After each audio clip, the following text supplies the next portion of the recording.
యాక్చువల్‌గా రీసెర్చ్ చెప్పేదంటే 100 మంది బెట్ చేస్తే దాంట్లో ఒకడో, ఇద్దరో ఎప్పుడో ఒకసారి డబ్బులు గెలుస్తారు. 95 సార్లు అందరూ పోగొట్టుకున్న వాళ్ళే. సో, డబ్బులు గెలిచే వాళ్ళు అసలు గ్యాంబ్లింగ్‌లో ఓన్లీ జనరల్‌గా ఒక జోక్ ఉంది. ఎవరైతే ఆ గ్యాంబ్లింగ్ ప్లాట్‌ఫామ్‌ని హోల్డ్ చేస్తారో వాళ్ళకి డబ్బులొస్తాయే గానీ, ఆడేవాడు ఎవ్వరు కన్సిస్టెంట్‌గా లాభాలు చేయడు. వాడు బయట చెప్పుకోవడానికి అసలు రావాలిగా ముందు. ఎవరన్నా ప్రతిసారి నేను ఆన్‌లైన్ బెట్ చేసి నేను డబ్బులు చేస్తున్నానని చెప్తే అతను అబద్ధం చెప్తున్నాడని మనం అర్థం చేసుకోవాలి. సో, ఎవరు దీంట్లో డబ్బులు కన్సిస్టెంట్‌గా చేయరు. ఎక్కువసార్లు లాసే అవుతుంది.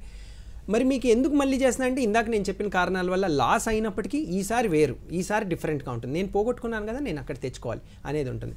పిల్లల గురించి చెప్పారు. పిల్లల్లో ఈ ఆన్లైన్ గ్యాంబ్లింగ్ కంటే కూడా మేము ఎక్కువగా చూసేది గేమింగ్, ఆన్లైన్ వీడియో గేమ్. ఇంతకుముందు మనం వీడియో గేమ్స్ అని పిల్లలు ఆడేవాళ్ళు కదా, ఈ రోజుల్లో ఆన్లైన్ గేమింగ్ ఎక్కువగా చూస్తూ ఉన్నాము, ఎస్పెషల్లీ టీన్స్లో. అందుకు వీళ్ళేంటి నైట్ అసలు నిద్ర అనేది ఉండదు, కాలేజ్ నుంచో స్కూల్ నుంచో వస్తాడు, వాళ్ళ అమ్మ అరే కొంచెం కనీసం కాళ్ళు కడుక్కొని ఏదన్నా తిని హోంవర్క్ చేసుకొని తర్వాత ఆడంటే నో, రాగానే ముందు షూస్ కూడా ఇప్పడనమాట, టకటక తన గ్యాడ్జెట్ తీసుకుంటాడు, గేమ్ ఆడడం స్టార్ట్ చేస్తాడు. అది ఎడిక్షన్. ఎంతంటే కొంతమంది పిల్లలు మేము చూస్తుంటాం, నైట్ అంతా పడుకొని కూడా పడుకోరు, లేట్ నైట్స్ ఎప్పుడో పడుకుంటారు, పొద్దున్న లేట్గా లెగవడం, స్కూల్కి వెళ్ళలేకపోవడం, దానివల్ల మార్క్స్ ఒకప్పుడు చాలా బాగా వచ్చేవి, అసలు అటెండెన్స్ లేకపోతే ఇప్పుడు మార్క్స్ ఏమొస్తాయి. ఇవన్నీ కాకపోగా వారి యొక్క ప్రవర్తన కూడా చాలా మారిపోతుంటుంది. విపరీతమైన చిరాకు, కోపంగా ఉండడము, నీట్నెస్ తగ్గిపోవడము, ఒబెసిటీ ఊబకాయం రావడము. బికాజ్ ఎక్సర్సైజ్ అవన్నీ ఆపేసి ఎంతసేపు గ్యాడ్జెట్ పట్టుకొని గేమ్స్ ఆడుతూ ఉంటే ఎట్లా ఉంటుంది. నేను ఎవరైనా మా దగ్గర పిల్లల్ని తీసుకొస్తే వాళ్ళు జనరల్గా అడిగే క్వశ్చన్స్లో మీ హాబీస్ ఏంటి, ఏం గేమ్స్ ఆడతారని.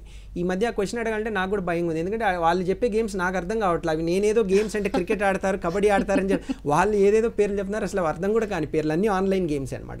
సో, ఈ గేమింగ్ డిజార్డర్, గేమింగ్ ఎడిక్షన్ అనేది ఈ మధ్య ఆ ఏజ్ గ్రూప్స్లో పిల్లల్లో ముఖ్యంగా చాలా ఎక్కువగా చూస్తున్నాం. పేరెంట్స్ ఫైనల్గా ఏ స్టేజ్కి వచ్చారంటే వీడు స్కూలు కాలేజ్ మానేసినా పర్వాలేదు, కనీసం వాడు కొంచెం నీట్గా ఉంటూ కొంచెం టైం మెయింటైన్ చేస్తూ ఏడో ఆడుకోనివ్వండి అనే కాంప్రమైజ్కి వచ్చేస్తున్నారు. ఎందుకంటే ఎప్పుడు లేని విధంగా వారి బిహేవియర్ మారిపోతుంది. తగ్గించరని ఆయన ఇంతసేపు ఆడడం మంచిది కాదంటే విపరీతమైన కోపంతో, ఉద్రేకంతో, ఎందుకంటే ఆ ఏజ్ కూడా అలాంటిది, కొంచెం దూకుడు ఎక్కువ ఉంటుంది.